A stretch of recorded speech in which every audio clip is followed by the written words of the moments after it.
Hello and a warm welcome back to the WenDirk Cast with me, Jimbo and Calvinator. As always, we will be discussing latest MFL updates, transfers, developments, and so much more that has gone on over the last week or so.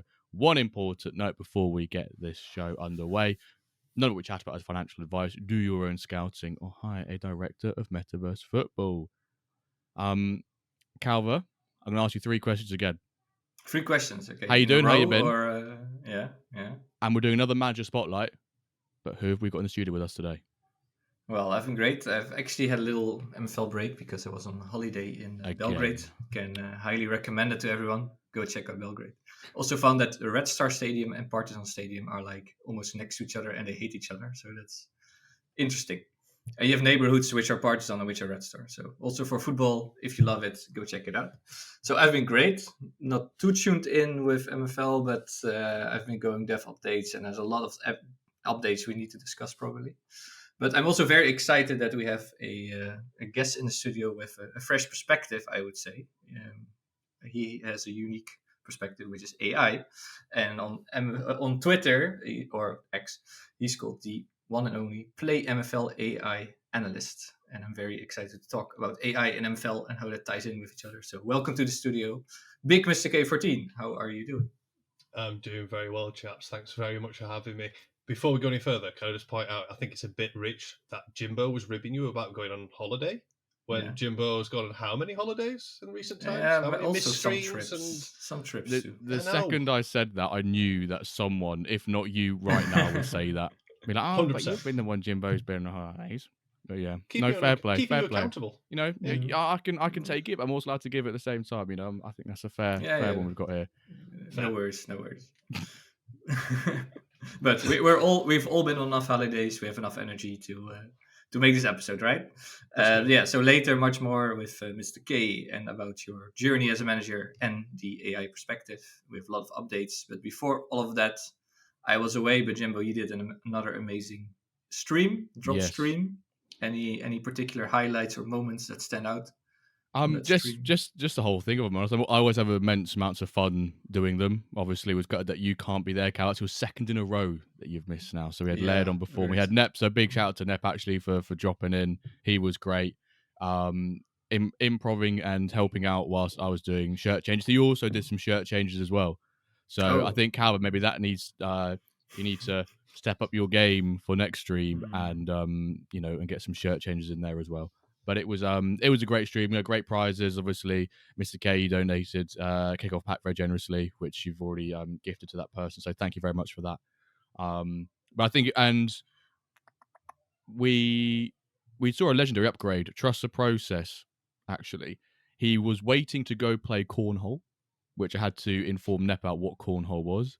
I also don't know what cornhole is. Fancy beanbag thrown in America, basically. That's the most polite way of saying it. You know when they have like a wooden board and it has a hole in it and they have to throw the beanbag in. That one. Yeah, cornhole. He was going to play cornhole and he was like, I'm running a bit late, I'm waiting here to open my packs. And I think it was I can't remember, was it a rare or was it a standard pack?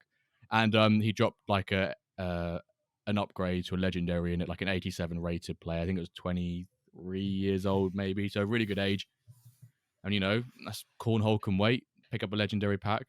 Even though I know Trust the Process isn't a massive user of legendary players in his agency, but I'm sure he'll either farms at MFL with it for a couple of seasons to buy himself an extra couple 100 common packs or something along those lines, or sell it. But is this also content creator luck then? Because he's been now streaming sometimes. He's done two streams and he gets a Lego upgrade. It's how it works. It is how it works. Creator luck is there. That should be that. If you need any more reason, folks, to make content for MFL, it is that. Mr. K, have you seen yourself any luck with any sort of packs since making content on MFL, or are you just building up for one big one at some point? In terms of what I've actually recorded and shared with folks, there's only been the one. I did a standard pack in my beginning of season 6 pack drop, and I got two uncommons in the standard pack. Oh, nice. Both 65 rated. One was 23. One was I think 27. Ooh. But Pre-season pack drop this season, managed to pull myself a 80 rated centre-back, 19 years old, who's gone out on loan to Risu at the start of the season because I didn't have the agency for it. And this one just gone. I bought the pack. I thought I could do the devil's work and I could sell it. And I thought, questionable. Yeah. It sat there for 24 hours and I couldn't contain myself any further. So I opened it. It was a 23-year-old 82 rated CDM who could play centre back, 83 rated. Oh, and I actually sold it to Alexis because I've got a bit of a strategy going into next season of what I wanted, and I've started to acquire quite a few players. Okay. Of the sort of rarity I'm after and the rating I'm after. So I turned that one player into, I think, 5, maybe 6. Oh, nice. Of the rating and what I'm after. So yeah, quite happy with how that one turned out. Definitely could have been worse. Did you sell him for more than the pack was worth, though? Yes. There we go. There we go. You bought the pack, you opened it, and you sold the player for more. That's like the perfect, the perfect sequence there. Love that.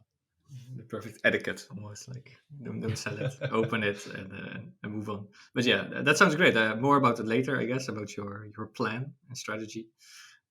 First, updates and moments of the week. So, who has a great moment? Honestly, my great moments only come in the last 2 hours or, the hour and 45 minutes. I've had an absolute honker of a week. Only one of my teams, the Wyverns, got through the knockout stages and were beaten 2-1 by Dacus's Quito Ultra Bulls 2-1 today. Deserved winner of the match. I was watching it and he was just all over me. I was like, you know what? I've lost 2-1. I'm now at the cup. There's basically trophies out the window. The only trophies I can bring in now really are player trophies. But, I'm sat in the middle of the tables. That's probably not what can happen with the Wyverns unless suddenly I keep like 9 clean sheets the rest of the season or something along those lines. But the one saving grace was that I then went onto my computer, logged on for today, and I have the extension, the Google Chrome extension. I've only used it for like the last week or so. And I knew that one of my 84 rated players had I knew he was 1 stat away. Even without using the extension, I knew he was 1 stat away from being legendary. I went on there. I went, hang on, his bar's gone down. And it still said the blue. It was still saying 84 rated blue.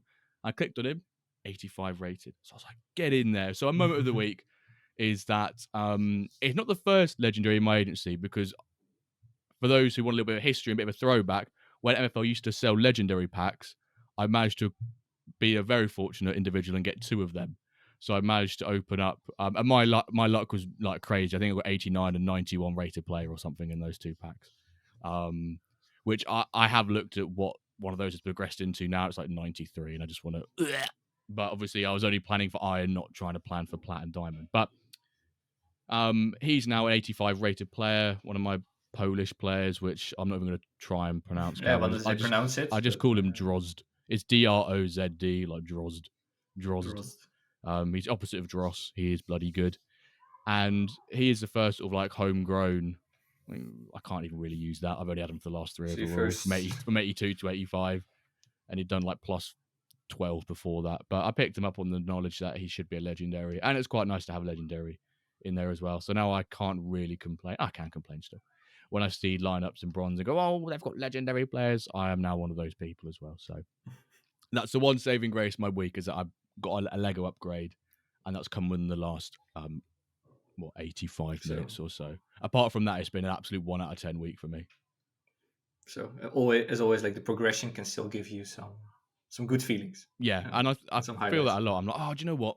I don't mind losing that game. This one, not really so, because knockout stages of a cup, but don't mind losing it if I get some progression. I'm like, do you know what? Makes the pain a little bit more manageable. But that's my moment of the week. Aside from the pack drop stream, which is great, I've got my first homegrown Lego, which is lovely. Awesome. Mr. K, any moments for you? No legendary players yet. I've got a few rares now, though. That's a bit of a turn up. I think really it's a bit of a dovetail, this one. It is finally getting my head around how to turn the season around tactically for some of my teams. A huge one. I've been doing a lot of testing. I always do. And the other one is just the networking I've been doing. I've really got into a lot of conversations recently with many well-known managers in the community. One in particular is like Kev. I mean, I was chatting to Kev until, what time was it? I think we were messaging, it was literally Friday night. We started messaging about something, and it was almost 1 o'clock in the morning, and we went, you know what, we best go to bed, because we were just chatting everything MFL and about friendlies and about this and about tactics. And yeah, I've just really done a lot of networking. A lot of it's come from negotiation on players. It's come from, I've got this guy on loan. In Kev's case, I just reached out and sort of said, hey, started chatting. And yeah, that just makes the whole MFL experience so much better. I can't encourage it enough for people that just start talking to people. The community around this game is like nothing else. It really, really is. And that's a big reason why I got into content creation. I wanted to take part in that aspect of it and encourage more people to do exactly that. Yeah. I love that. 2 great moments, I think. Yeah, it's like a super good feeling when you finally, when you finally got your tactics, but also that you can share it and talk to others and learn from each other, and the networking. Yeah, and I think we've mentioned it many times before here. That's one of everyone is a real manager, and you can build your own networks and profit from that. So awesome. My moment, little update. Still no Dempsey progression. But another thing is that I've been doing those buys that guys already progressed. So I bought a dude who did plus 18, but he was stuck for 1 season. But yeah, then I'm probably he will be progressing again. And then first almost half of the season didn't. But now he did a plus 3 overall in the last 1.5 week or something. Plus 5 defense. So it's good to get, confirmation that some of the purchases pay off and that they keep progressing. And that's some positive reinforcement. So sometimes they don't work out. Sometimes they're Dempsey. Sometimes they're not Dempsey. So what rating? What rating is this player now? Now we went from 62 to 80. Then I bought him, and now he's 83. Now he's 83. Okay. Yeah. What rating does he have to become to make the Dempsey purchase? Not so bad. Well, definitely into the legendary territory, I think. But but on this course, he's just 24. Also, I think so. He has enough time. How old is Dempsey again? He's now 25. Oh, okay. But actually his real age is 22 because he's been not used for 3 years. So I would call that his real potential is at 23, 22 level. Has he hit that prime age curve yet though? That's what I've seen from some of the 2.5 seasons I've been playing, well, technically 2, I guess. Yeah. Is when you see those players, it's like last season, one of my strikers that I packed to bring in the season, 62, 63 rated, and he crawled up to 64, and then he's stuck all season. I think it was the last training session of the season, tipped into uncommon. I was like, perfect tier break. This season he's stuck off. He's +3, he's got +9 shooting, +5 pace. He's just took off, but he hit that prime age. He's ticked over from 25 to 26, and suddenly it's just gone. I think that might have a weighting because that's a lot of theory crafting I've been doing around a lot of the testing I've been doing with AI tools and stuff like that. So maybe that's all it is. Maybe it's not you doing a bad job. Maybe don't give him an avenue out. No, I totally agree with you. Yeah, he's in Tergil. He hasn't been used for three seasons. So in theory, it's to still pan out. Plus progression is amazing. The unique paths, late bloomers, prime age, it can go anywhere. And this guy, I think who sold it to me, I think he had this bit of panic. He went plus 18 and suddenly you see this flat line. And then I think some people sell him, but actually now he did another +3. So just if you check out a lot of progression curves, you often see some plateaus and then fast rises, and so people. I think I know the answer. Don't panic if people plateau. I think I know the answer, but Dempsey played 0 games, and he was not also contracted to a team, right? Yeah. So for I think 2.5, 3 seasons, he was just on holiday practically. Sometimes that can be a bit confusing to look at, where if a player is contracted to a team but plays no games, it still does not show up on the history of playing in that season. So you'd actually have to physically go and scroll back through the player's activity to see that he was signed on for the season. So I've had that where I've nearly bought a player and gone, he's played no games for 2 seasons, actually gone, well, he's actually got 50% of his XP for each season and still made piss all progression. I know obviously it's still a lack of 50% each season, but I've gone, actually, was he as a big of a bargain as I thought he was? No. I think that's something to might be mindful of. And if you're listening, Yax, it could be really great to have on the player's history or player's page the history if they play 0 games in a season, have that there as season 2 0, not just wipe it and not have it there at all. Yeah, indeed. But yeah, it's always good to check the stats page and the history, and were they contracted, did they get training XP, did they get match XP, etc. So yeah, some good lessons. Development center, that doesn't show up. You have to actually go back and see if they were in dev center because or not. It can also work the other way around, that someone was 4 seasons in dev center 120%, you know, so they got a ton of XP, so they're kind of actually older, while some other guys can be technically younger. So it's like, yeah, real age should also be a thing. Like, what is the real age based on XP? Are they ahead of the curve? Behind? Great age. Okay. Enough about this. So let's talk about dev updates. And if you guys like it, I want to break it into 3 parts, because we have the actual dev updates. We had a mid-season report, and we had Lucas, his little IMFF update about some new rules for season 8. So maybe we should do it in 3 parts. So let's first do the proper dev updates. About the engine, the new experimental engine has been released. Some immersion improvements. This is the offside thing we talked about last time. That's the play continues until the phase ends, and then it can be disallowed. Dribble and contest rework, so defenders now have more control when facing opponents' dribble, and also attacking tendency. I think, Jimbo, you showed this on in a tweet, right? That you can now change those things. How it's actually play very offensively, etc. You can change that. So fun to check out the new engine. Experimental one, the drop went very smoothly, no issues at all. So it seems that the database optimizations are paying off. The kit maker, solid progress there. In the app, it's almost there. Most of the visual polish is done, so hopefully soon we'll see the kit maker. Pack marketplace, also solid improvements. There's now a better layout, cleaner filter, shared MFL components for more unified look.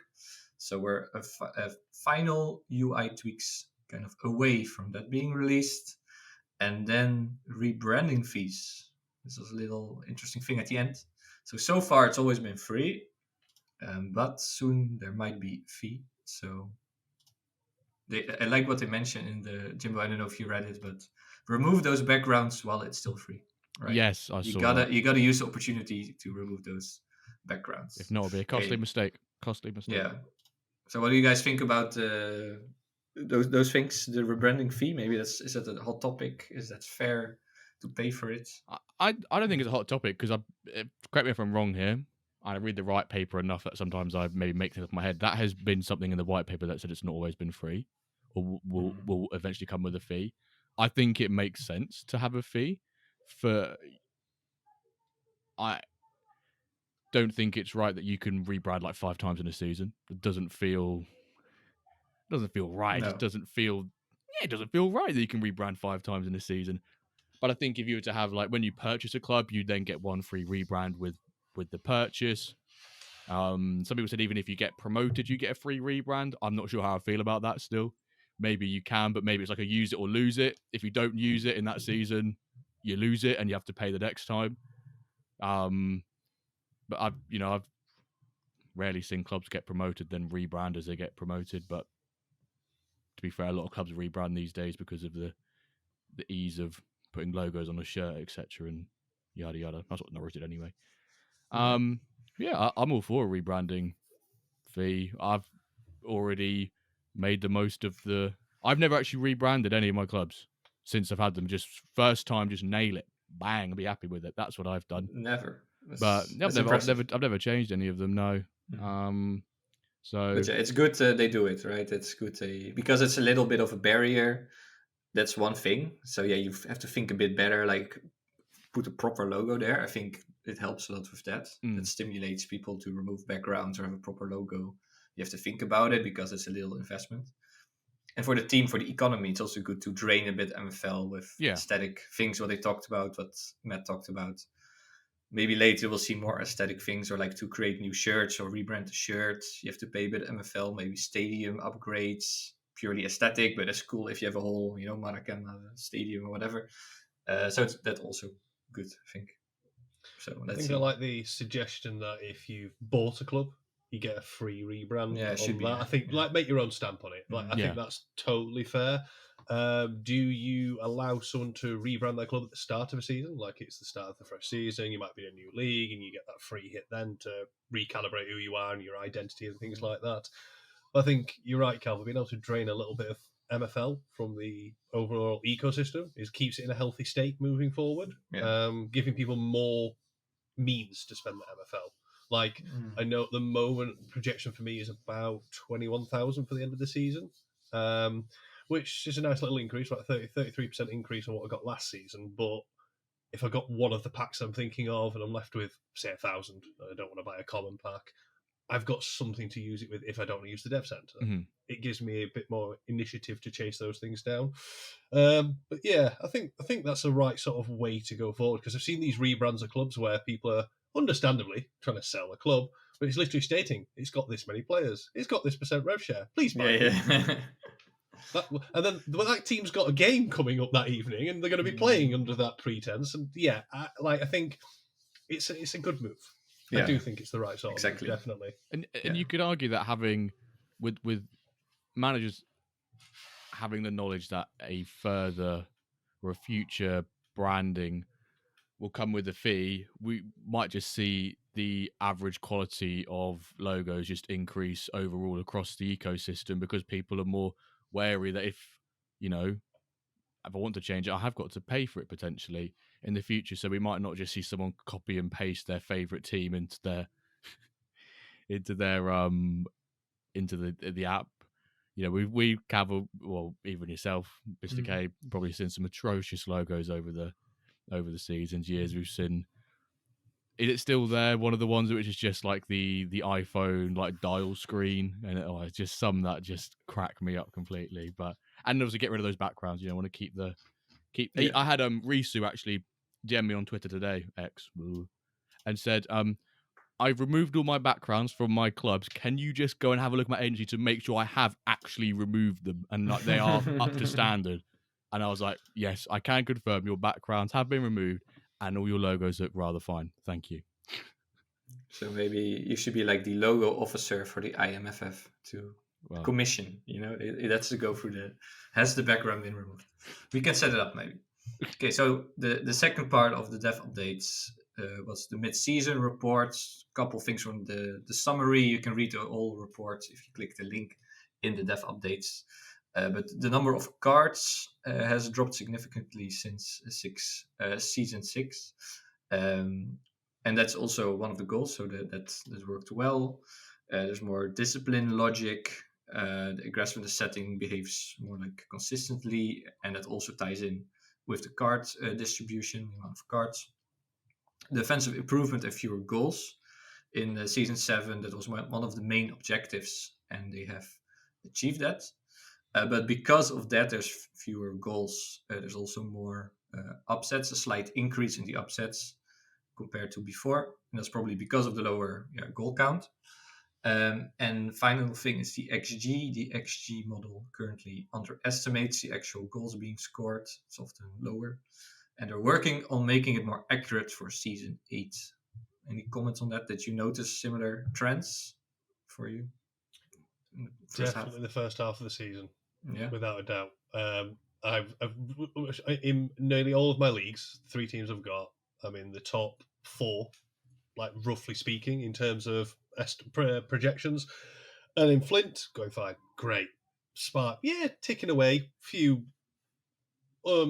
unfortunate results here or there. Games where you're thinking, if the goalkeeper could stand on his head a little less, that would be better. And my goalkeeper, if he had hands, that would be a good start. Helps, and then we go up to ice, and it's just been one car crash into another one, and then a bit of a success, another car crash.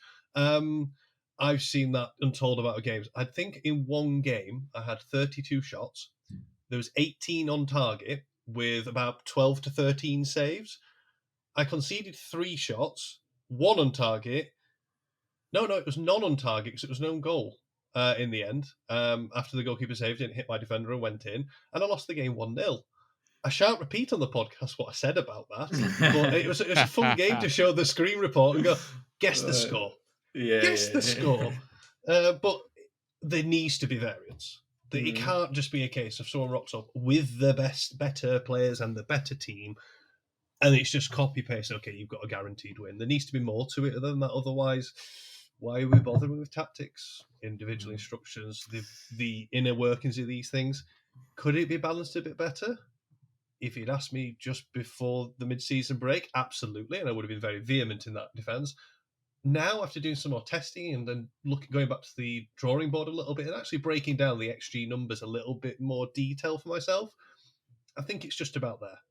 There needs to be an upset. There's upsets in football all the time. Yeah, for sure. It has to be. You have off days. So I accept with the rough with the smooth on that one. Yeah. So now maybe with that XG fix, hopefully. But yeah, there will never be a good upset ratio. For some people have no tolerance for that, or they don't appreciate it. But okay, Jimbo, any comment on that? I was going to talk about the upset thing just there. Actually, I was going to ask you guys a question. So, for the record, I've not actually read this report apart from you talking about it now. People upsets when you guys when you're watching the game, when you're watching it, and it ends up being an upset.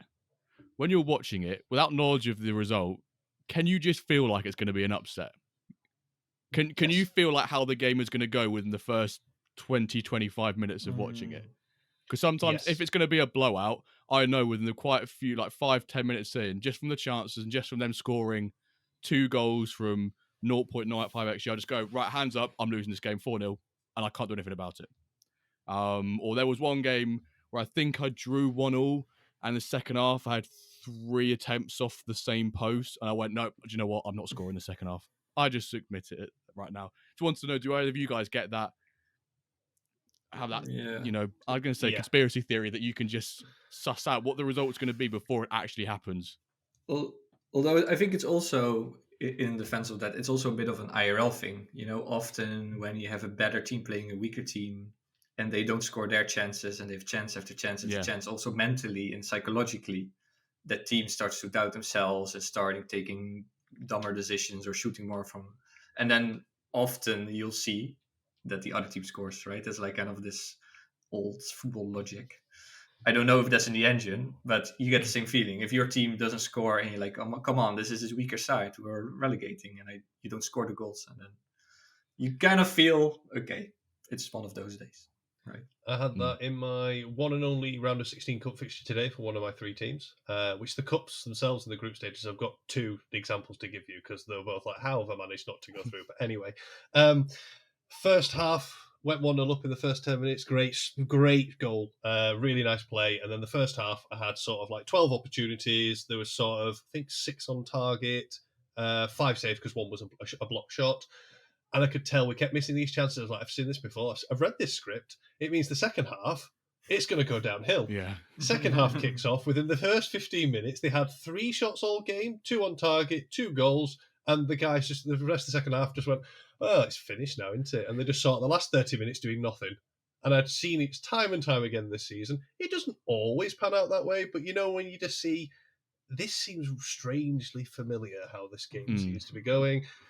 That's happened more this season than the previous season and a half that I've experienced. Yeah, or maybe just the amount of games that we watch, that if a game ends 0-0, all the shots that happen seem to be quite far wide of the goal. It's not like, we've had one cleared off the line or keeper's made a couple of spectacular saves. No, every shot is going a good 4-5 foot wide of the post, and you go, this just stinks of a 0-0, and it doesn't happen. But like you said, Calva, it's the same in real life, and even as fans of watching football, you have those sort of inklings in your mind, oh, this is going to happen, and it does, and you think you believe you are now the Messiah because you can predict things, basically.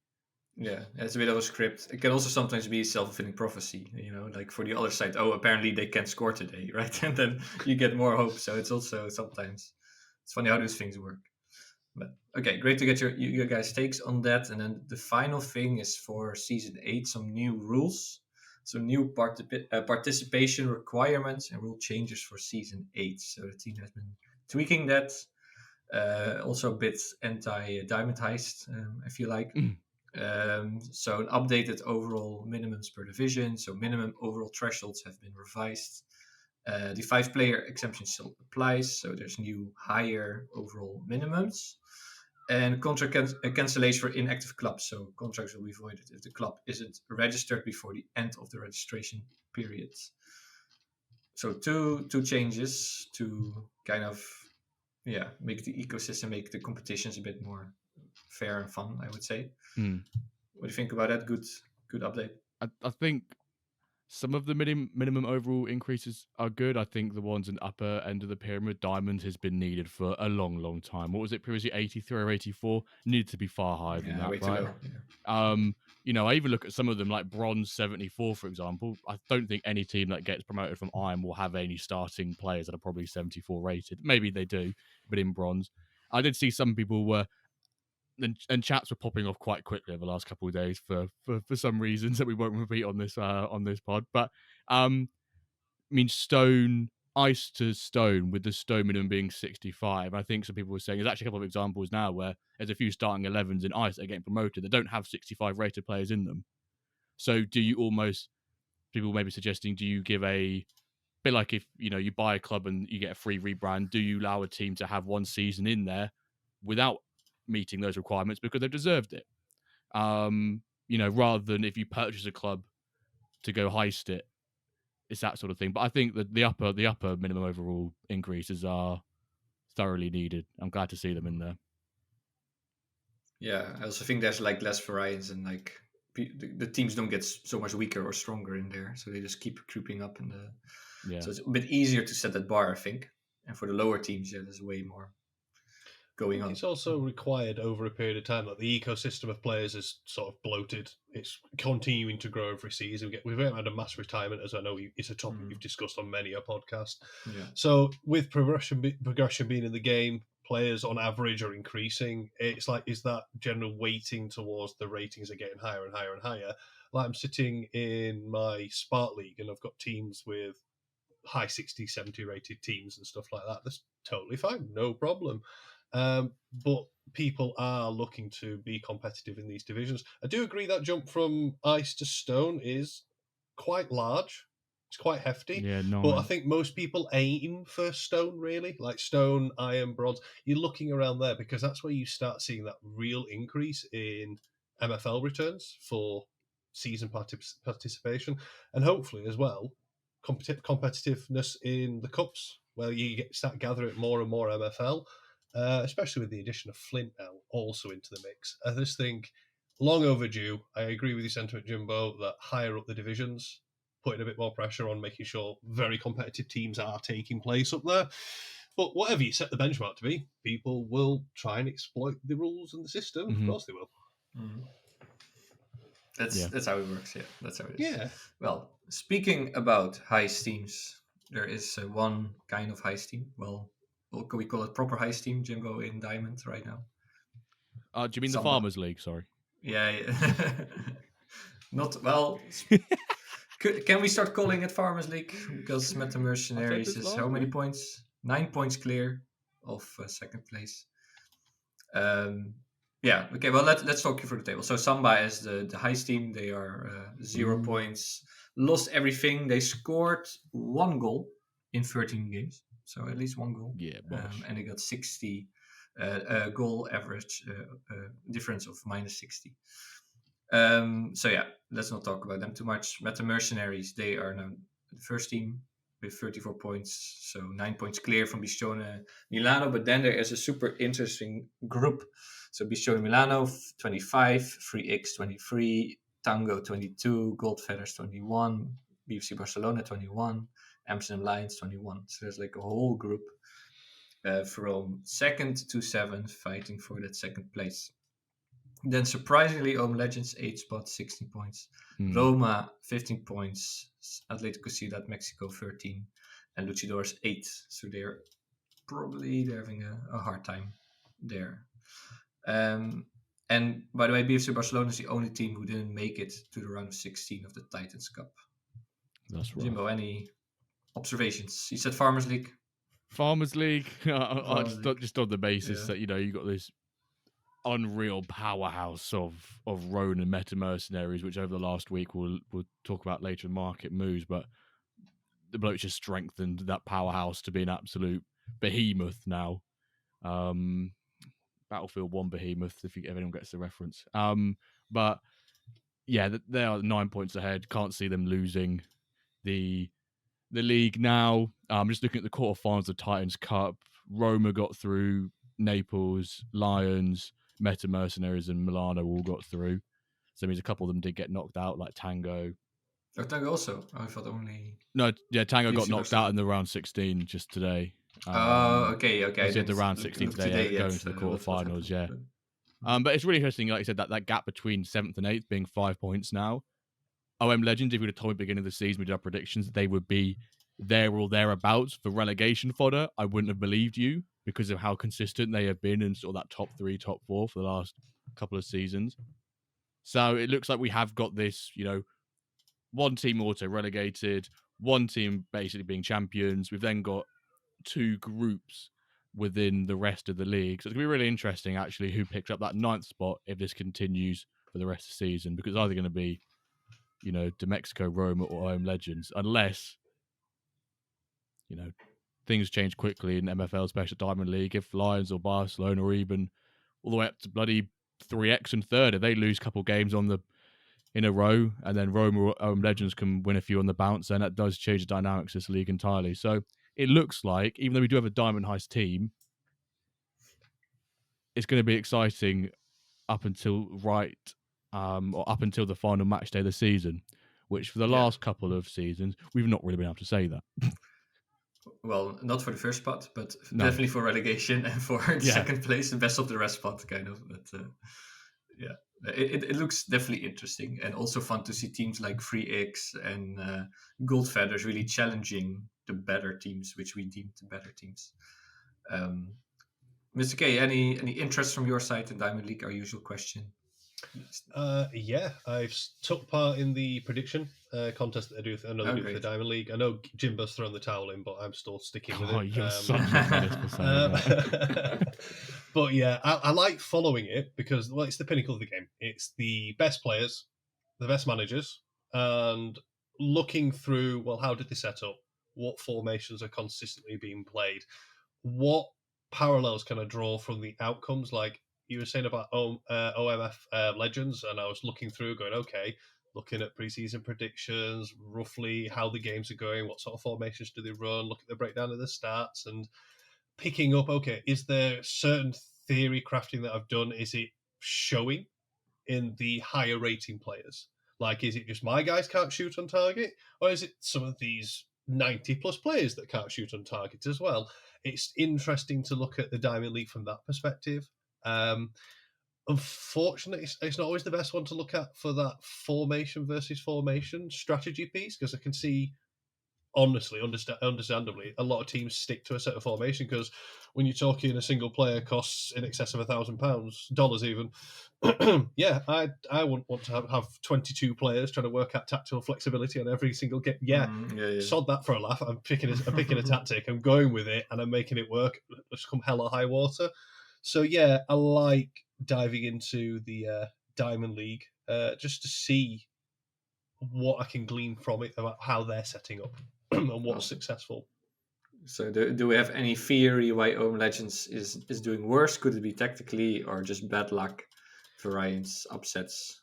There is more tactical variance as we've discussed this season, and I'm looking at games where he's lost, like in the, sorry to keep, I don't want to start rubbing salt in the wound live on the podcast, but looking at today's cup game, for example, he's gone down 2-1. He had 2.42 expected XG. His opponent 1.2. He had 11 shots. 3 of them were on target. The keeper was made to make 2 saves. So straight away I'm going, have they got long shots on? Like straight away, is that a long shot variance? Because the amount of shots off target and the increased number of shots blocks tells me long shots, because they're on the edge of the area. There's usually a defensive block in front of them. He sticks with 4-4-2. That seems to be a common theme. Is that working? In my testing, no. But more often than not, he's steady, but he doesn't pull up any trees. And what I've really been diving into, rather than just looking at that bar of expected XG and look at all the shots I've had and look at my XG, going, okay, well, what's the average XG per shot? Because the idea in a game is you create the best goal scoring chances, not, well, as many fractional ones as we possibly can.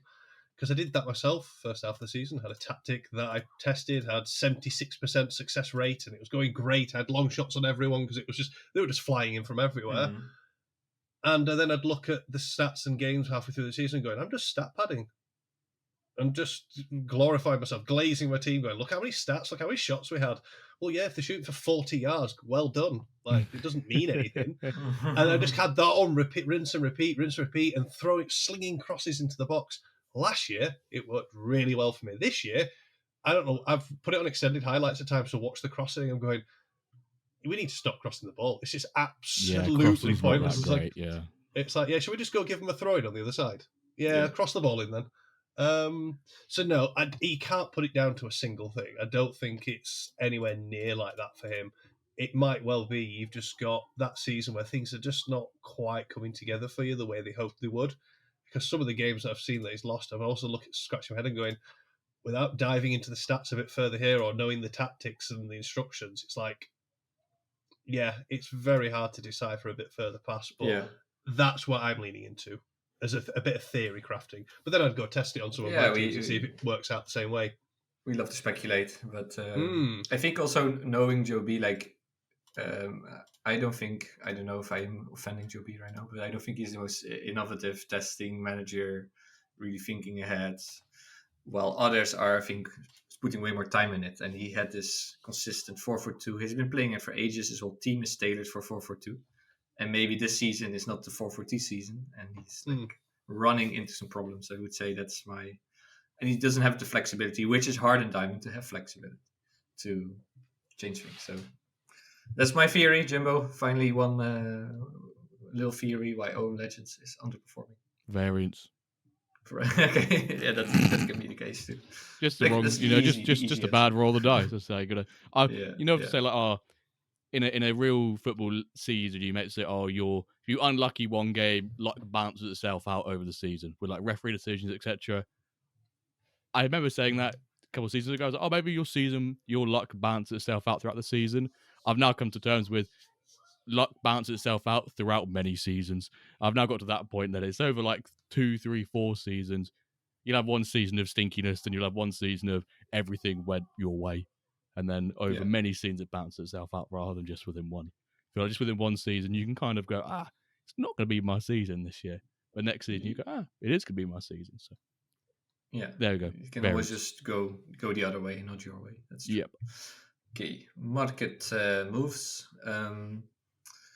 I thought no new manager, but I saw a new social media account, which I wanted to give a shout out, which is Play MFL Asia. Did you see this? It was in my timeline. No, it's like I'm seeing it now because you see it in our show notes. Yeah. I thought I should shout this out. I want more followers for Play MFL Asia, but he said it's a community for Play MFL agents living across Asia, focused on in-game Asian players, licensed cities, and scouting strategy. Oh no, I do know the account. Sorry, I do know the account. Sorry. Yeah, great initiative. Give it a follow. And I thought also because of time zones, I know you keeps saying it, and now there's another Twitter account advocating for maybe a bit more Asian inclusive. Plus, we think it's a huge market. I keep talking about Indonesia, India, China, like those places. So there's now a Twitter account talking about it. I don't even know who runs it. Let us know. But I think it was a great initiative. Maybe we should have more regional Twitter accounts and things like that. MFL Norfolk, not to be confused with Norfolk of MFL Europe, MFL England, so there's an MFL Asia, which I love. There was a lot happening on the market. First thing I want to do is Snake. He sent me a message about a deal. I was like, can this make it to the pot? And is this a good deal or not a good deal? So I thought that's great. Let's discuss it.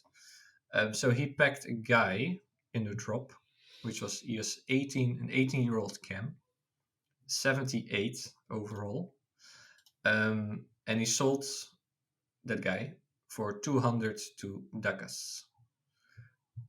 If I just say those facts, would you say that is a good price? He could have gotten more, or good deal? Well, I'm technically cheating here because I can see the. You're already looking at the stats, because there's a bit more details to it. Yeah, but I mean, 78, 218, probably seems... He's 18. He's 78, 18-year-old for 200. Great age. Probably seems like a fair value, fair market value, plus or minus 20 either side. I don't know.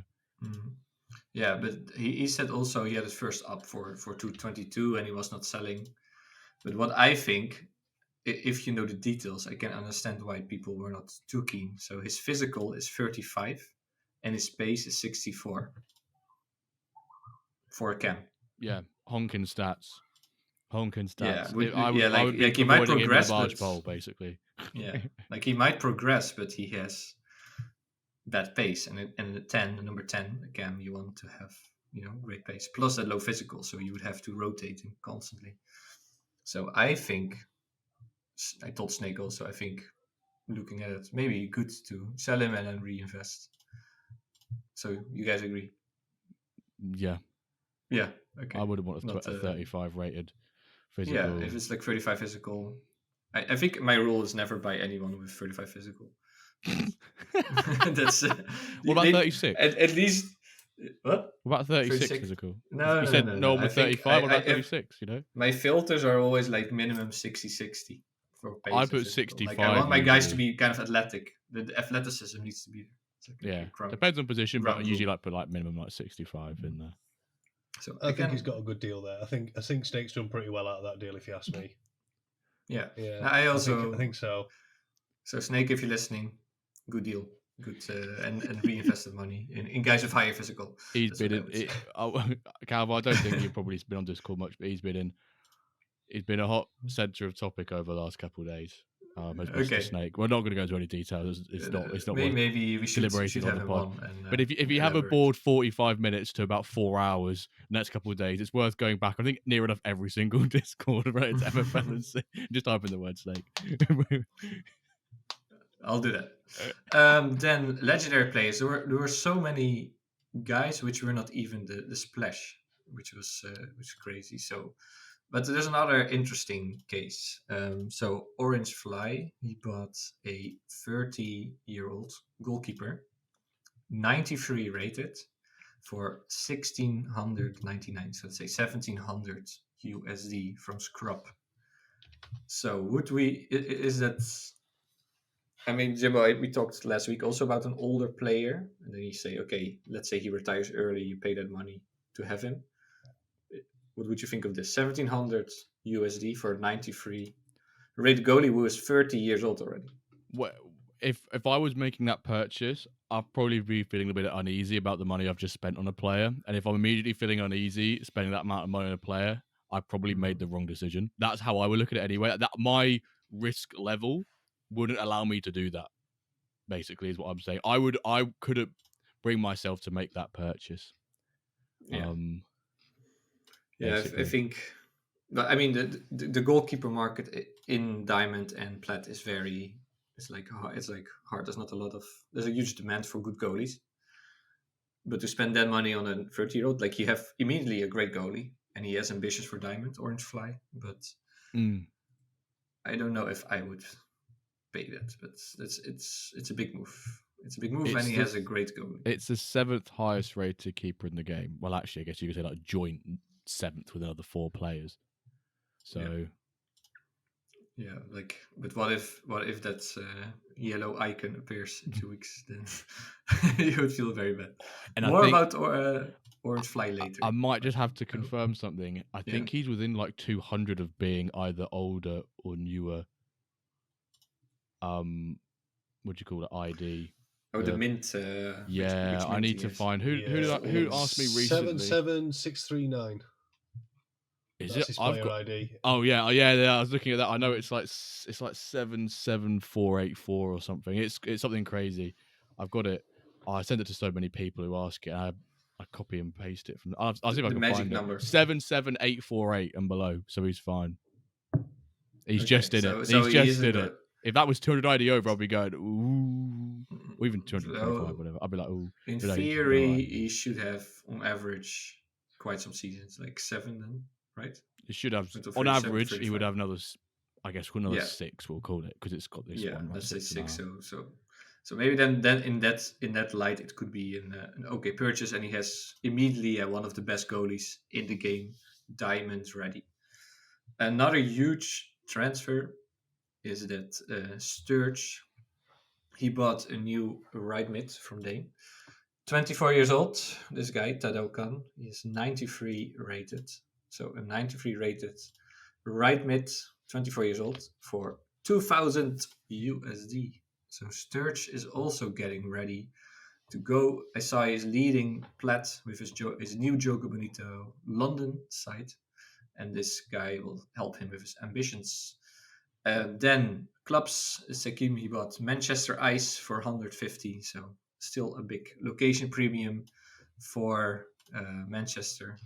The United team is not doing too well, but there's still a premium on that location.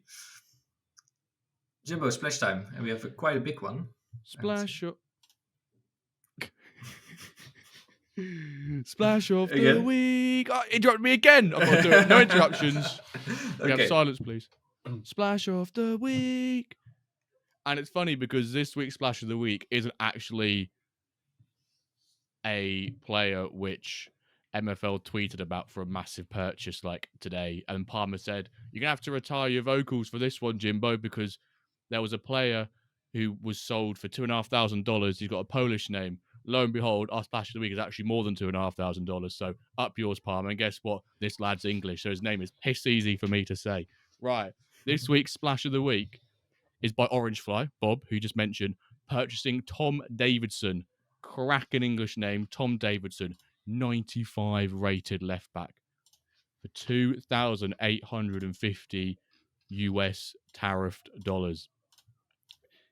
Just a single position, left back, English, 25, 95 rated, 90 pace, 30 shooting, 97 passing, 92 dribbling, 98 defending, and 88 physical on Mr. Davidson. Quite a considerable purchase. 5 years younger than the previous purchase we saw from Bob. Also being sold by Scrub to Bob as well. So Scrub and Bob and Scrub have a little bit of a partnership going there with buying and selling.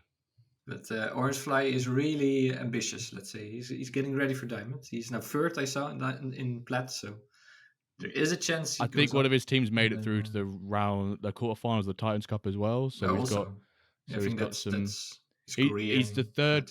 He's the joint third best left back, and in his career, he was minted at age 22. So he's an older mint. Oh, sorry, a younger mint. Sorry, he was a 92 rated, and he's progressed 3, coming up to 95. So, very nice. Yeah, now ultimate. No, we broke that tier also. So that doesn't have a tier, Joe. Oh, there's no. It's just a straight. Well, it's still mental. Yeah. To become a. It's a color change. It's a nice color change. Hashtag mental tier. And okay.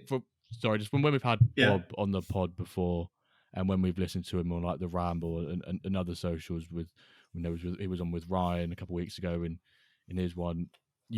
Bob just screams of someone, and he said it himself. He just loves winning and just loves being the best.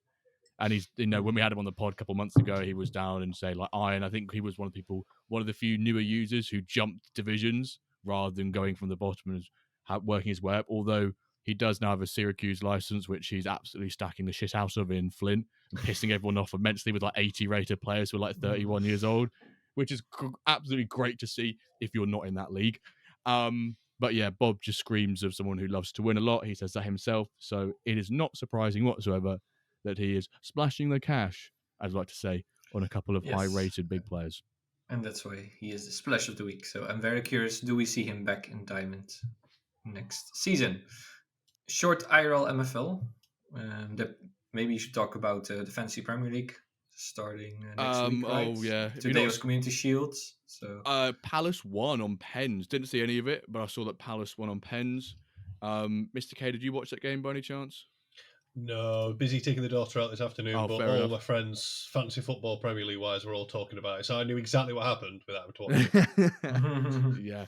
Well, it's funny. Like the England ladies, they got a lot of like laughs for being atrocious at penalty shootout, and now the men, the pros, they are also doing a very bad job in the penalty shootout. Like Salah missing, and like a lot of people missing. So, yeah, it can go wrong. But Crystal Palace is great that they have another price. Good for them. So you got a week to get involved with the FPL, even though obviously you can join throughout the season. But get involved. There's a channel in the MFL Discord. I think I'll probably post it on Twitter this week. Later on this week. I've got another IMFL. Norwich started their season off with a loss against the delights of Millwall, which was phenomenal. So yeah, cracking start of the season for Mighty Norwich. But it was so good to be back in the ground again. The preseason felt like months, and it is months. But it was just great to be back in the stadium. The atmosphere before the game started was immense. Buzzing for the season to be kicking off again around Europe. Looking forward to the Premier League starting in a couple of days' time. Well, end of this week. Yeah. What was the score, Jimbo? 2-1 to Millwall. Oh. Oh. We can move on now. It's okay. Okay. Moving on. We'll see you back in the Championship next year, don't worry. Yeah. Where's Ipswich now? Most likely, to be fair. I haven't got to come back, but most likely. Yes. We'll see you then. You have Joel Piru. He will help you. Absolutely. We'll just come back and just punch Norwich up again and then go back up again. That's fine. Just steal our managers, mate. Even though they didn't steal them from us, but We'll see. We get for stealing your players for about 7 Cs for about 4 or 5 years in a row, about 15 years ago. Anyway, sorry, that's nostalgic. Norwich and Leeds relevancy. Well, probably in the stands, you guys drink beer, so we can now talk about the beer top 3. And last week, we're not allowed to drink it in the stands, mate. What? We have to drink it inside the ground. We can't be in view of the pitch while having alcohol. Yeah. Although they are trialing it somewhere, I think, aren't they? Is it some league they're trialing it, or some sport, or somewhere in the UK they're trialing it? So we're not, even if you're in hospitality, Calva, in a box, it's like half an hour before kickoff starts. You have to shut the curtains, so you cannot drink alcohol in view of the pitch, which is crazy. That's crazy. Okay, but because we're not trusted. But in rugby you can do it, but we're not trusted as even get to the point where in non-league, I'm not sure if it's the same now, but when I went to Chester home and away games when I was around there at uni, if you wanted a bottle of Coke, they'd give you it without the lid, so you couldn't use it as a missile onto the pitch, basically. We are just absolute nuisance. It's not that I would try and throw a Coke bottle at a goalkeeper, but at non-league, you are that close to the players where you can probably go in there and, touch his hair from a corner that they don't want you throwing on bottles of soft drinks onto the pitch, let alone having a pint on the grounds, because, if a goal's scored, there's going to be someone who complains about being soaked with beer or any other alcohol by the time the full whistle ends. I didn't even know that. So new fact. No beer in English stadiums. But we have a beer top 3. That was the point where I wanted to go. And last week we had kind of I would say it's an upset. Sonny, because as the best beer in our top 3, he put Bud Light Platinum. So that's quite a shocker, I would say. Ignusa, Kev, he put it on 2nd place, and Taggart, I think, gave it his endorsements. And Josh XLS, he put Via Roma on the 3rd spot. So first, Mr. K, do you like beer? Which beer? And where would you put that beer? I'm not a massive fan of beer. Oh, we keep inviting all these non-beer drinkers. It's just like, a sober community. No, I just drink a proper man's drink. I like a proper whiskey. If I'm going to have a drink. If I'm at home, I'll have a proper whiskey. It's a little tip in the nod in the direction of Big Brandon, God bless him. And if I'm out and about, I like to have a whiskey and Coke if I'm out and about with the boys and stuff like that. But if I am drinking beer, I'm sort of local hamples, local breweries, not like your IPAs. It's like your draft cask ales is the sort of thing I'm into. So if I had to pick something that people would actually know and recognise, you can't go too far wrong with a John Smith's and stuff, but I'd probably Guinness. Oh, Guinness. Yeah, I'm a big fan of the Guinness and stuff. Didn't we have all that? Jimbo was going to say this. We have an edge case. We cannot have Guinness because Guinness has already been inserted and kicked out. McBride put in Guinness, I'm pretty sure. Could be really controversial and throw Carlsberg out there and just put it on the top just to naff everyone off because it's absolute dog water. But Bud Light too, so it wouldn't matter. Now you would replace the one with the other. So you can just that's a good point. So I can just throw something up there. I'm going to chuck a pint of John Smith's at the top then. Let's do it. John Smith's. I've never had it. Yeah. See, That's Jimbo the loves reason it. why, It's Cal. a cultural experience. So we'll put John Smith's and the Bud Light Platinum I don't know and what my it's... Sonny next week. It will put hair on your chest, and we won't mention anywhere else. And we say it might make you beat your wife as well, but that's all we say. We have John Smith's down here. John Smith's. So now John Smith's 1, Ignusa 2, Via Roma 3. That's our I'm actually really proud of myself that I've done this. Thank you very much for the John opportunity. Smith. This is the most unlikely outcome I thought for this beer top 3, and a fucking John Smith at the top. Well, let's see next week. Maybe When the someone Spoons else fans will, are cheering right now. We'll get rid of it. So let's start with the proper manager spotlight. We already heard a lot from Mr. K, but we have way more questions for him. So our usual first one is, what's your MFL story? How did you find out about the game? Why did you join? I actually came across it. I got out of another Web3 game early in the year because, well, it didn't really have a community that was very supportive. They were very sort of, you either were pro or you were not, and I didn't like that. And I just wasn't having fun, so I started looking around at what else I could do. And I came across MFL at that point. I thought, I just moved house, just bought myself a house, and I thought I'm going to hang fire and just see how things settle down. And it was literally a day or so after late season entries had closed in season 5. So I got myself a license, got some players. I was like, right, I want to play in the league. Can't play in the league. Damn it. So I could play the Redemption Cup and stuff. So I'd watched a couple of videos. I came across your videos, Calva. I came across Neps. I'd seen Quinny's because they played similar sort of Web3 games that I was playing previously. And I was just having a good sort of nosy through, and I thought, you know what, this really just scratches an itch that's been missing for a while, because I quite like tactical games. I like solving problems. I like testing. I'm really sad, and I like data. I've got copious spreadsheets and stuff on pretty much everything.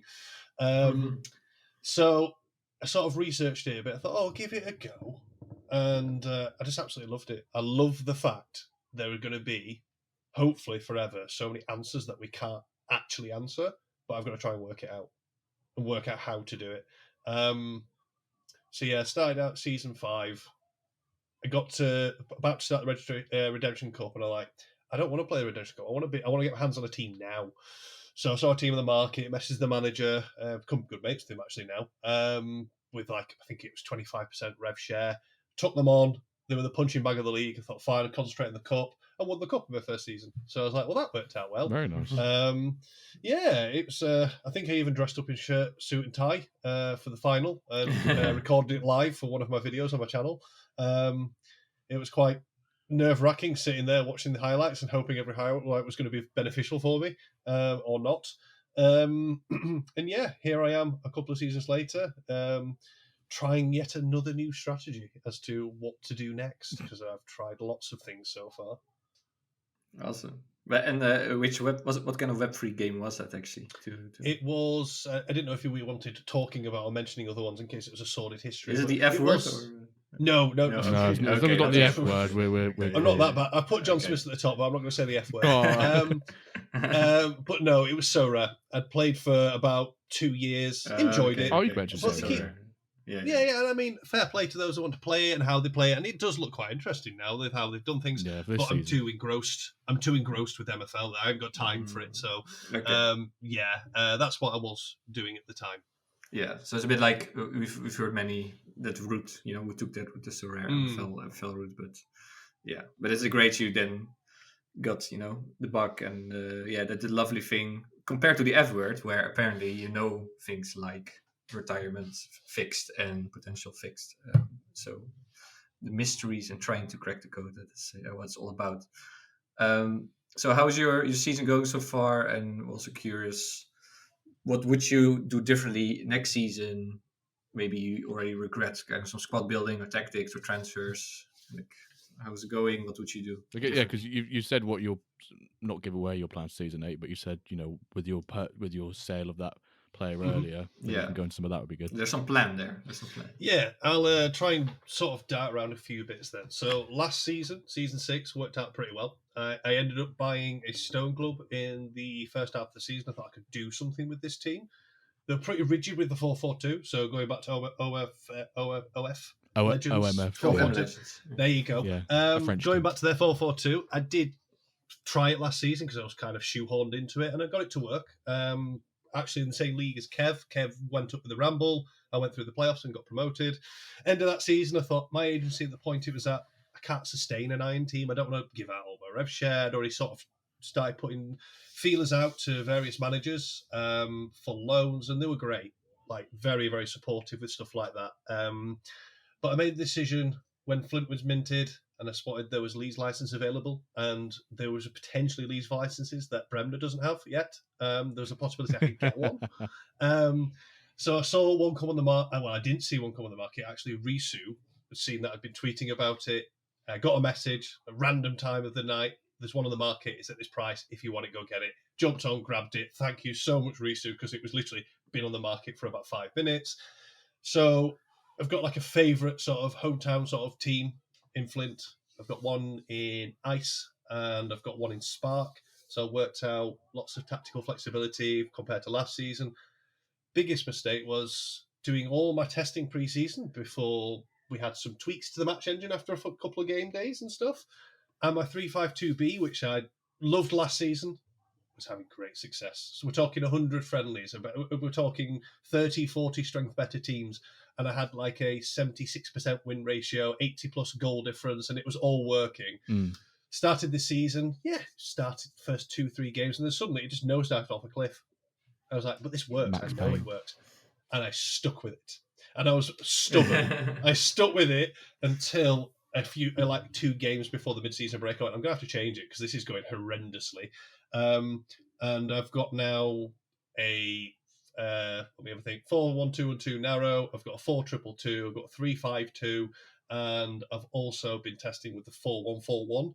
I'm working out which ones work better against these formations and why, and testing that. And this is where they're scouting the different divisions, or more importantly, well-esteemed managers in the game, what they're doing and what works for them, and then theory crafting and going to test that. So I've kind of course corrected now this season, especially compared to where I was before. But I kind of regret getting rid of that Iron license. I liked last season. I had this big injection of MFL from getting promoted in Stone. And your Flints and your Sparks, it's okay, especially if you're... Well, it depends where you want to go as to how much MFL you need to be getting in to make it sustainable.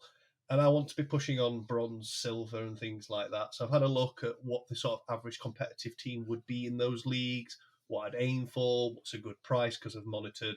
alongside some friends of mine, we've been monitoring club prices, sales in the off-season, stuff like that, so I know roughly what I'm looking to spend. So basically, at the moment, it's going to go one of 2 ways. I'm going to buy a team, silver and bronze, and run it myself, or I'm going to be co-managing a team with some other individuals who have reached out for watching my content about AI. They wanted to build their own stuff. They have. It's been successful. We share ideas. And we're like, between 2 or 3 of us, we could have a team that we don't have to put all the players into. So the idea was everyone got, say, 6. I think I've got 10 now, because I can't stop finding a bargain and negotiating. But I'm thinking of sitting on 10 players now. I'm not worried about age. They've not got retirement symbols, but they range from my 19-year-old to a 24-year-old to a number of 29-year-olds. The oldest is a 30-year-old. I've looked at when they were minted. I've looked at, like, as you were saying before, Jimbo, would they get the younger retirement age, the older retirement age potentially? Looked at progression and stuff like that. And I don't, in terms of prices, I've just been negotiating with managers left, right, and centre on all sorts of players. And I'm pretty happy with what I've managed to put together now. I've got a makings of a starting 11. And I think a couple of managers and I are probably going to go into business together and look around silver/bronze for the start of next season. That's awesome. Where I'm at. I love that, like the whole project and the networking, what you mentioned, right? That you're really networking and that you're kind of setting that up. That sounds really cool. And Oh, Jimbo. No, go on. You go. No, I was like, so because we want to talk about the AI, and I'm really curious about your AI management. So is that going to be part of the club first of all, and then second, how does it actually work? Like using AI to manage a club or make decisions. Can you tell us? The answer to the first part of the question is yes. It will involve AI. All three of us have been building our own various models for various different purposes, with the caveat that with everything that I use AI for, it would only be to do something that any of us sitting here or anyone listening to it could do themselves. Without AI, it'd take a long bloody time, and you might not have the smarts to do it potentially because AI does a lot of the calculation for you. But for me, it's about looking for other insights, look for different perspectives on the answer to a potential problem that I'm trying to solve, looking for a solution. I'm cautious, and I've had this conversation with people like Palmer previously. I don't want to get to a point where I'm min-maxing everything, because when we start getting to that stage of this is the best formation, this is the best stats to have for this is what everyone starts doing the same thing. Yeah. And that inevitably is incredibly boring. And what makes MFL unique is the fact that we don't know. We have the unknown quantity with everything. We don't know all the ins and outs of the match engine. We don't know precisely how the other team are setting up. We don't know how good this potential player, this 42-year-old shitter, 42 rated shitter that you're thinking, oh, well, what am I going to do with him? You stick him in dev jail, you come back at the end of the season, you go, hang on a minute, he's 60 plus rated. That unknown quantity element is fascinating to me. So my AI tooling piece, the one I've been using a lot at the moment, has been my player evaluation tool. So when you were sitting there talking about some of these splashes of the weeks and how much they pay for them, and you said about Snake's sale even, I was looking and going, how much, if I ran it through my tool that I've got, I think I'm on version 3 of it at the moment. Some have made more versions of others. I'm on version 10 of my player progression tool. On the player evaluation tool, it's going in there. It's version 4 that I'm playing with at the moment. It ran it through there as a simulation, and he came back around the $173 mark, $173, because certain variables were bringing that player down. I just had to recalibrate it for a cam and what that looked like. So basically, yeah, I use it for lots of speeding up of either speeding up a process that would take me manually a long time, or I use it for, here's what I've done so far, here's the logic. How would you suggest I improve this? And getting the perspective from a computer who's got a massive language model to work from. For context, I work in AI for my full-time occupation. Okay. There's a bit of I'm using it as a bit of a passion project now. So yeah, I mean, I've got a number of different tools that I'm working with. I've released a number of them to the public through my YouTube videos and stuff, because I'm more than happy to do that. And just with the caveat, like you do at the start of your podcast, it's not financial advice. It's nothing of that sort of ilk. You could do it yourself. You don't need my tool, but it's another option. Same as everyone uses MFL Player Info, MFL Coach, MFL Base, you name it. People using these third-party websites to give them more data to inform an opinion. Yeah. No, it sounds intriguing. We should look more into it, probably. But so what you actually so what you're saying is you haven't looked at my videos? Is that what you're telling me? No. Oh no, I'm putting on the spot here. No, I love. We all love AI. We also use it a lot for our content and everything. But it's also amazing that you make it available to other people, and you kind of say you can do it yourself, but it's speeding up things, it's making things better, and that's I think what a lot of us use AI for. I was also like, can you give some insights from those tools, or some from like progression wise, or for sales, or for for tactics, if like how much you use it? But is there a couple of insights that you do really kind of eye opening to you? Or season? I think this season, the biggest eye-opener, and then using AI to almost remove some confirmation bias from myself based on how my teams were playing and former. It was that, what is more optimum, that you perfect a tactic and you sit with it, or do you play that chess game and try and work out what the other manager is playing, which down in Flint and Spark, more often than not, they do. Fair enough. It tends to be the upper echelons of the game that people are a bit more flexible, or try and be more tactical, flexible. And I've run simulations with that, and sort of very confidently be able to prove that I can perfect a tactic, but throw it against this formation, this formation, and this formation through a sample size of insert how many games you want to have a sample size for, it doesn't perform well against. Now, there's so many variables in that. There always will be. You can't control every single one. You can try and isolate it as much as you can. Like, I think for the formations I mentioned earlier, I've got 2 variations. So if I feel like I need to hold the ball more, if I need to be more direct, I need to be more aggressive, I've got that in my locker to go, I reckon if I'm more aggressive against this team because of these factors, physical rating, maybe how fast the defense is, how much I believe they are direct or control possession, I can rotate into them. And then really trying to get rid of this XG myth that because you've got XG, I should have won the game. Everyone's done that. I've been there. I've sat there wanting to smash my head against the screen when I was playing FM a couple of years ago because how dare it do this? I've got 3 XG. I should win this game. They've got 0.1. Why have they won? But it's not as simple as that because when I started diving into it and I was tracking all the games and then I was doing average XG per shot. And then for both me and my opponent. And the games I was losing that I felt I shouldn't, their XG per shot far exceeded mine. They were creating less chances, but good ones. Mine were lots of little ones, and you're hoping they're going to go in. That's stat padding. That doesn't do me any favours. So I've looked into that and gone, okay, if I tweak this and I tweak that, do I get better quality chances but less chances? And the answer is yes. So I've seen more consistency. There's still that massive variance in the game engine, which I kind of up for if it works for me. It's when it doesn't that you're not up for. So it's sort of 24 hours that you're not happy about it.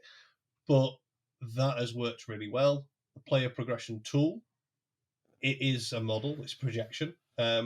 It's got the version that I released. If someone wanted to, you can break down the code because I've hidden it effectively through the cells and stuff, but you can open it up and have a look through it as you wish, and you can tweak it to your heart's content. But the one thing it lacks is higher quality data. I can look at the player stat page and go, he's been in the game since here. I think he's been registered in a club from this date. So he's had roughly this many training sessions. He's played this many games. This is what his match rating was, on average. I have no idea, though, how good that club was he was in. Was he a 70 rated player in a 45 rated team? I don't know.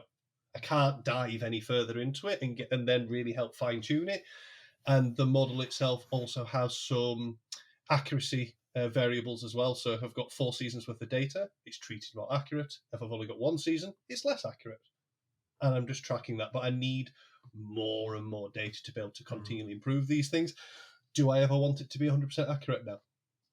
Never. Because that would just ruin the mystique that makes MFL unique. Could it be, though? Not what I was after. Could it be 100%? Could it be a 100%? Because we don't know the hidden rating. I think you could do some forecasting. If you start seeing certain trends, so if you've got a player, you've got a sample of 10 players, all of them played 5 seasons, all the stats, exactly who they're in, and they're all 60 rated at the start, and you look at the progression curves, you can start potentially seeing patterns. So I don't know, in the first season, you see a player grow +3. Oh, is that got higher potential? And then he just stagnates and he doesn't go any further. And then you might have those that just tick over 1 or 2 a season, but they continually do that. Well, over the course of many seasons, that's going to stack up. Or do you have those people that you see all over Twitter where it's like, oh, look, he's gone up another +4 today in this rating. Therefore, he's now this rating. It's +16 for the season. They exist. But what is the breadcrumb trail behind that? And can you start isolating and theory crafting off that? Yeah. So for mine, it's weirdly accurate, but there's the law of averages of, isn't it? Most players on average will get about 6 over in optimum conditions during the course of their career, +6 overall. That's like the average. Yeah, a little bit less. But there's variance past that. Yeah, it's around that sort of rate. Oh, is it like 4 to 6? 4 to 6, I think. Yeah. Yeah. I just tell myself 3. I always tell myself 3 to the worst case scenario, basically. Or you just 1. Like, right, you got 1. And you just have those that constantly improve. My first pack drop player that I got, I think he was 56 rated, left mid, uncommon, 27 years on. I was like, very disappointed in this. He's flown up. He just keeps improving. It's like every game week he's getting something. And I think he's up to a 63 rated now, and he just keeps ticking over and ticking over and ticking over, ticking over. He'll retire at some point. Might even sell him. But yeah, it's just I like trying to come up with a problem and then trying to work out how I solve that problem, and then lean into AI to assist me with that, especially with the theory crafting aspect of it. Well, I love the two things you said before that about the XG myth. It's good to have that busted because it's one of the easiest way to complain. And I think we've talked about it before. Like, you can take maybe a ton of shots, low XG, or a couple of good chances, but you really looked into it and it's a thing. So I love that. XG per shot average would be good to have that. And also, that you need to be tactically flexible to be performing optimally, right? That's two great takeaways, I think. Good to write it down, everyone. Good to have it. Are you writing it down, Jimbo? Are you writing it down? Are you writing it down? I've only got the transcript from this, mate. I'll just Fair enough. I'll get AI to analyze this transcript, exactly, and we'll do something with that. The question I was going to ask earlier was, you were saying about potentially for next season with this club you're going into, I guess the next biggest decision is whether you're going into bronze or silver, right? Yeah. And you said you'd been looking close at sort of like the club marketplace and things like that to get a better idea on it. So when you kind of make that decision, you're better informed to make that decision when you need to. Any initial thoughts or in your head around which division you will probably end up in, or is it just purely depends on price of a particular club that comes on the market? I imagine you probably want to go for silver if the right price comes up because it's the most for rewards, which is where you want to be. But anything there? Yeah, it is silver, and the realistic nature is we would probably be fighting against the tide in silver. But I trust the ability to be flexible, do the analysis, and tactically work out the engine, and have that flexibility to a certain degree, that we could keep ourselves in such a said silver division. And if it all went to pot, as in it's just not happening and we're not able to, then prioritising a cup for that one season, knowing when we go down into bronze, we can consolidate and build from there. But that's the foundation I want. I want to have that season silver and see if I can cut it. Because it's great me talking about it while I'm sitting here in Flint, Spa, Ice, which no disrespect to the managers out here, but some people use them as some of their feeder teams. They set their formation, that's what it is, and they can't keep going. The difficulty is when you're playing that chess game against a manager who also changes his tactics, and you're looking through the last 6 to 10 fixtures, and they've played 6 different formations. Yeah, nightmare, isn't it? And you're going, it's a pain in the backside, that. So then you're like playing a game of rock, paper, scissors with the manager, and they're going to look and see what I've been playing. I'm going to see what they're playing.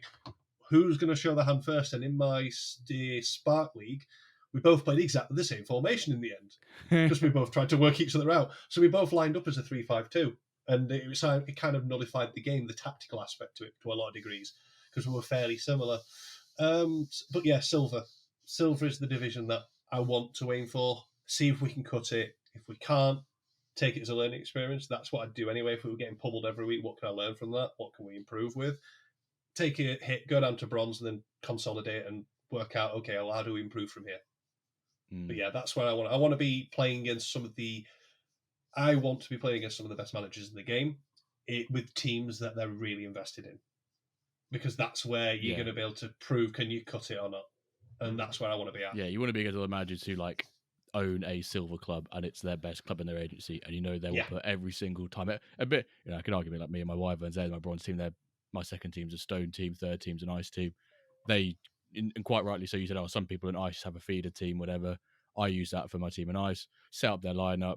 Change it once or twice a day, depending on how many times we can bother to look at that tactics set up for that one, and run it. And as long as I stay middle of the league, and then I may get like a decent cup run, that's happy with me. But the Wyverns are the ones where I'm sat there for half an hour each match day, looking at and analysing that. But if you get Silver League 4, and you get relegated, I'll look forward to challenging you in Bronze League 8 if you make it that side of the ladder. I apologise for the future then, Jim. I apologise. Well, no, what you should be saying is, no, we'll never meet each other because you'll stay up in silver next year if you're in that league. Yeah. I don't know. I kind of like both scenarios quite favourably. I quite like the sound of this already. Win-win. Staying up in silver or being in bronze with us. Actually, we've also my team there. So yeah, next season you might be in silver then, and of course you'll keep working on your tools and on your content. So I was wondering, what are your plans? Do you have any big ambitions? Maybe build. There's already a couple of big MFL tools. Like, who you wanna maybe expand that or content, or what are you thinking about? I want to continue to hopefully encourage managers to consider a different way of playing the game. I've had so many messages through Discord, X, even just through my YouTube channel, of people questioning things, querying things. I've been trying this, I can't get it to work. How do you do this? And I've made loads of friends from doing that, just generally who are playing the game and giving the game a different perspective. I show my streams or videos when I've done them and stuff, the copious amount of planning that I go into. I know MFL Manager exists. I download every team's CSV file. I run it through my formula. I have a look at it. I have a look at the stats of their players and stuff like that. And I start roughly forecasting for the season which team needs to be playing, how strong a team based on this thing. I want to get to a point where I'm giving other managers a different way to engage with it, plan if they want to. It's not for everyone, and that's totally fine. I think that's the best thing about this game. One of the many best things, because apparently everything's the best thing at the moment, I'm saying tonight. But in terms of one of many best things about the game, it's the fact there's so many different ways to play this game, so many different ways to engage with it and have fun out of it. And I love diving into the nitty-gritty, combing through the stats, the data, looking for observations and looking, can I solve a problem that no one else has solved just yet? Last season's experiment was fatigue impact. How often should you rotate a player? What percentage would you say is, I'd suggest you change? And without a very large sample size and a lot more time, it was hard to isolate loads, but what I did gather from it was teams who would play a player for 2 games and then rotate them out, on average, had a better win-draw ratio than those that did not, who played 3. Like the same player played 3 matches in a row and they didn't do any rotations, or just generally speaking, that was the trend. And that was from crawling every match in my Spark League's team last season and just analysing that data and breaking it down and monitoring all these things. Naturally, I used AI to do it because I'm not sitting there going, hang on a minute, did he play in the last game? How much percentage fatigue did he have then? And also just looking at the impact game to game, because it is noticeable if they're older, they do lose fatigue, their energy levels quicker, and they don't regain this as quick as well. I've noticed that as a bit of a trend. The younger guys seem to bounce back a bit quicker or lose less, and the physical stat, as you were talking about, Calva, that's very important to that. Definitely underrated, I would say. Yeah, very much so.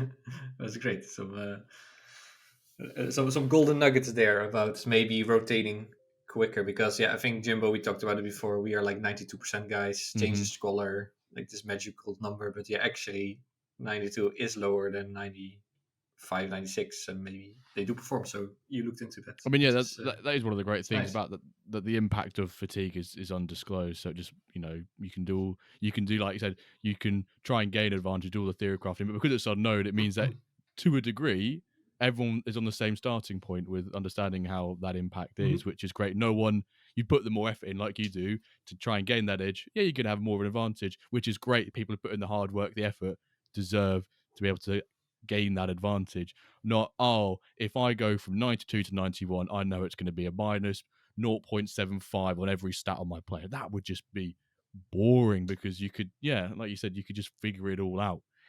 And that's the beauty of MFL.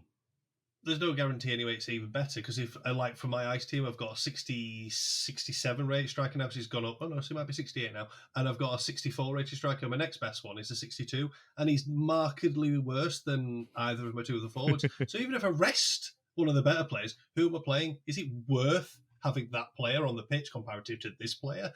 And then who are they playing? Who am I playing after that? Yeah. Do I need my stronger player fit for that game? Or do I need to? It's all those variables. You can't isolate all of it. There's no chance. But I like that. Yeah. I've got a unique problem that I'm trying to solve. Same as you guys have got your own unique problems with your own unique players and your own unique teams against a unique opposition. That's exactly what I love about it. Not a let's go on Football Manager, download the best tactic, 4-3-2-1 Gengen press. Right, I've won the Champions League. There we go. Awesome. Yeah, preaching to the choir here. So we love to ask our guests about, let's say you were in charge of MFL, you're the CEO of MFL. So I was actually interested, like what kind of things would you prioritize, or what kind of features would you prioritize? But also then, because you are really into data and AI and tools, like would you say within the app we should have a bit more data available, or a bit more insights based on data available? Or would you not prioritize it, or maybe don't even want to see it? That's more like what people should do outside the app, like you do. I would love to see more data, definitely. But as a cautionary tale against that one, it is, given the sort of theory crafting I'm doing, and there's no guarantee in any way that I'm doing it the right way, but the way my approach is the best way to analyze this. There will be people far smarter than I who could probably do a way better job, and some people are already building those tools, which, again, kudos to those who build them and have reached out to me to have a look at them before they went live. What's the name of the chat now? It's a new website that was come up. He was messaging me the other week. Can't think of his name. Crushed MFL Stat. Crushed. Yeah. Yeah. He was talking to me about what he was doing. What did I think? He shared with me his sort of draft, and I went through it and gave him some UX tips, some suggestions of things if he could do this and that. And I tell you what, that man works hard, because my God, he works quick and implements these changes. But going back to the whole data, how much is too much data? That potentially then lends itself to being able to get that percentage closer to isolating the answer to some of these unknowns. Is that, how far should you go with that? I'd like to have more, but are they doing it to maintain that air of mystique? And I think, without being the CEO and knowing some more fundamentals about these things, even if they do, because I know as I understand, they don't know the inner workings of everything. Like they don't know the potential of a singular player. They don't have access to that. That's all. No, that's all hidden. They could open. Yes. They could find it out, but then they have to. I think to my understanding, they have to. It releases all of them. Like they see all of them. They can't pick one out. Yeah. So I like that no one knows. It's just an unknown quantity. You're just trying to work these things out. I think when you start giving people too much data, for nerds like myself who are happy to really dive deep into this stuff, the more data you give me, the closer to the truth I could potentially get. And how close do I actually want to get? I like sort of the theory crafting, thinking it's roughly about right, but it's a gut instinct piece. And you could watch my content, you could watch what I pull. I could give you the player progression tool, you put it in, you go, this absolute crap, Adam, don't work. And I go, yeah, maybe it does, maybe it doesn't. I'm not saying it's right. I'm saying it's interesting. It's like the age old, like how long's a piece of string, that sort of thing. Absolutely, absolutely. Yeah. So yeah, in terms of what I do for the day, though, I was thinking about this one as well. I was thinking, Yak's been a one-man band with sort of developing this match engine. I think maybe if we can give him a day off, that would be great, because then the match engine wouldn't change for a bit of time. And then it would stay consistent when I finally crack something, I believe. But if he can't have a day off, I think giving Yaks the ability as like an optional mute button for Palmer on the odd occasion when he fancies it, it's just like, you know what, I want to have a day off. Not actually off work. I'm just going to mute Palmer for a day. He's got that give me a $5 and I'll do it on Discord right now. No. Mute Palmer button. I'm saving for my silver team. Oh no, fair enough. Understand. You've been let off this time, Palmer. But yeah, it's. I really thought about that when I thought, you know what, it'd be easy to sit here and just say how great it all is and how well they do everything. But I genuinely do believe that, given the size of the team, which I had no idea until you did your meetup and you started seeing more in person the people who went there and stuff. I actually watched your vlog the other day. I actually quite enjoyed that. Just still in the background while I was doing something. There's people who weren't on there from the team. Gwilem, Quinton weren't on there. Yeah. So yeah, there's still. I think met most of the team. Well, I met them all, but like in that vlog, which you haven't watched it, folks, go to the WenDirkCast. You'll find that vlog out there. Which is good fun to get. And you see exclusive. It is a good watch. You see exclusive Calva. I thought you were gonna talk about it. Yeah, exclusive Calva hair footage. And Jax is, he has many talents. And now you've moved. Taking care of You've moved house, Calva. You've moved place. Has that hairdryer travelled with you to this new location? Yes. Good man. I think he's the hairdryer is with me. Maybe if I ever have a big setup, I should put it on like some stands behind me. Speaking about that, I saw it was Bastis put a comment on the video, and it was like Calva saying, "Oh no, there's no hairdryer," and Yak's putting, "I'm deploying a fix for that right now." And then goes and grabs himself. I was thinking about this as a proposed segment to the podcast. It's like the guest has to sort of come on, and I would have been able to bring a gift, like if I'd gone to the meetup for you chaps and stuff, to sort of say thank you for what you've brought to the community in 102 episodes that you're now on and stuff. But I was like, well, I don't actually know you guys. It's might be a bit weird just rocking up with an apple for the teacher sort of vibe. But I thought, well, what would I get? So I had a look into this, and Calva, I found a very nice travel hairdryer, which I thought would be perfect for the next meetup. You can take it with you. Yeah. And Jimbo, I got a lovely football top for you that I found. Oh, okay. It was it was an Ipswich Town baby grow. I knew it was going to. He's like, it sounded too kind saying football shit. And I went, oh, it's only going one direction, isn't it? And it's going the blue and white one. Yeah, they've even got background in the logo for the Ipswich Town even worse. Just all of my worst nightmares combined. You can request it. See, you can order it like an order version of it. So I crafted it and I had a URL to it. I thought, yeah, I can see if Jimbo thinks of that. Awesome, great. We have the final question. Need a final question. This is which is always the question from the last guest. So Sonny last week. We had quite a fun one. So which 3 IRL players at 16 would you put in the game? So they start their whole career, 16 years old. Which 3 IRL guys should kind of spawn in MFL? What would be fun to watch? Which careers? If I'm allowed to own them, then I'll go for Thierry Henry, because he was like my idol playing football at the age when I grew up and stuff. Loved everything he did. Even being a Leeds fan and him torturing Leeds every single season when we were there. Lucas Radebe, just for being the cult hero that he is at Leeds United, and I thought that's a bit left field. You wouldn't get that one. And due to my irrational hatred of all my goalkeepers in all of my clubs, I think getting a steady pair of hands that are consistent throughout the entirety of his career. No, he's not a goalkeeper. I've come to terms with. Not professional anyway. Gianluigi Buffon, just because from the early part of his career to the age that he got to, and he had that longevity as well with the high potential. I just get him in my club, and I know that my 70+ rated goalkeeper is not going to concede that one shot on target from the 56 rated guy who's got 40 shooting, and that would just be great. Perfect. Yeah, Buffon even retired after 42 or not? I think so. Or am I wrong? I think he was in his 40s. Or is he still playing even for Parma for some? We have to look this up quickly. He retired at 45. Yeah. 45. There you go. 45. So, yeah. I'll take that. 45. Yeah. He has a very long longevity. Maybe there's like a couple of players in MFL that just like break that 42-year-old max retirement. He's like, nah, mate. I've got a few more years on me as yet.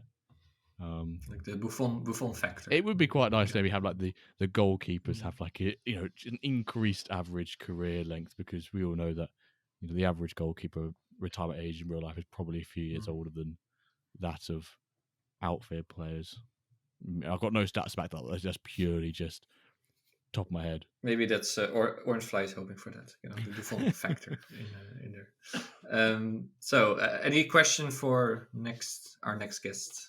Thought about? Yes, and I think sometimes it's a divisive one when it comes up. And my question for the next guest is: are friendlies useful? And how do you use them if you do?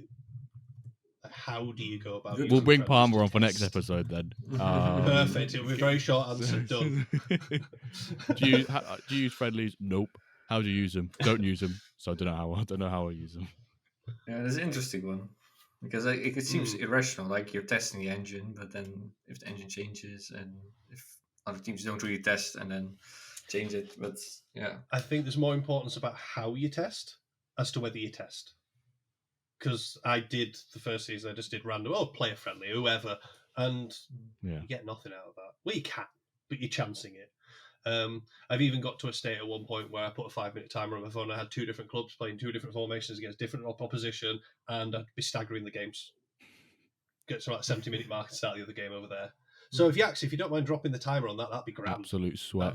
That'd be awesome. Palmer's worst nightmare you are. It's totally fine. It's totally fine.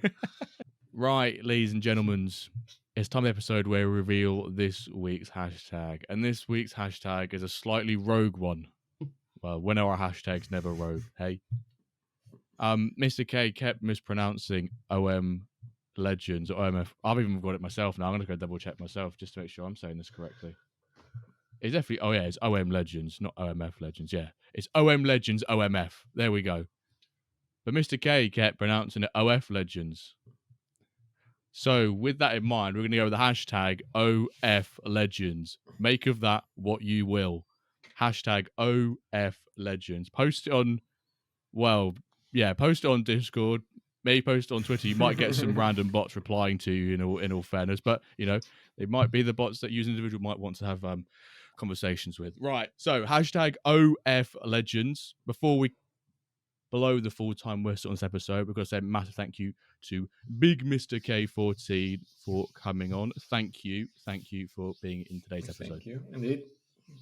Thank you very much, chaps. I really enjoyed it. Really, really enjoyed it tonight. And Jimbo, if you're doing the shirt change angle on your channel, how long until you get OF Jimbo? Just putting it out there. What on the back of the shirt? Well, I'm just saying it's another extra revenue stream to help you buy those extra packs, to help you sort of go up from bronze rather than just stay in bronze. Just putting it out there. First and last appearance. You've asked about Ipswich, background. Unbelievable.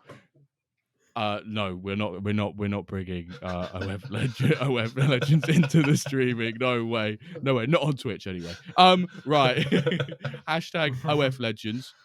Thank you all so much for listening, and we'll catch you this time next week. Another episode of the WenDirk Cast. Thank you for listening.